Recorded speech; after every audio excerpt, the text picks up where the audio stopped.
you use words like I was called to, or it didn't fit, or the word alignment. And I was just wondering if you can elaborate on how you know when it's time to change.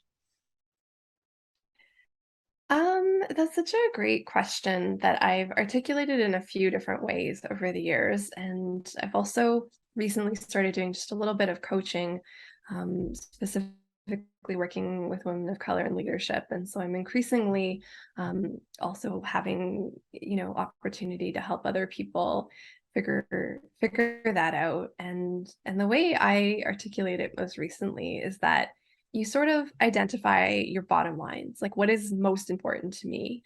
And that'll be different for everybody. For me, I've really strongly felt that I need to really feel an affinity for the issue that I'm working on. And generally speaking, that's been issues, health and social issues. Um, yeah, I can't really think. I've done a little bit of work that's been sort of adjacent to some environmentalism stuff, but for me, it's really mostly been health and social determinants of health, et cetera. And so that's for me a bottom line. Like I don't feel very excited about work where there's not some sense of of trying to make the world better and more just for people. Another one is the environment in which I work. And this isn't going to matter for everybody, but for me, I've had situations where either location, the commute is awful, or the actual space in which I'm working with other people doesn't suit me. These are two of my sort of five. I have some others. And so because I've taken the time to articulate what are the things that are most important to me, I do have, and I've also had the gift of being, able to try different things. This is one of my biggest pieces of advice to people is, as long as it doesn't, it's not detrimental to your well-being, your security, and even then, for sure, some of the moves I made were not the most strategic decisions financially, but I'm lucky in that I had savings and I had support systems that allowed me to take the leaps that I did. But try stuff, and if you can't, it's not leaving a job, maybe it's volunteering. But yeah, as a result of being able to really take time to articulate what matters to me and to try different situations, I have a really good read of, is this or is this not a good fit?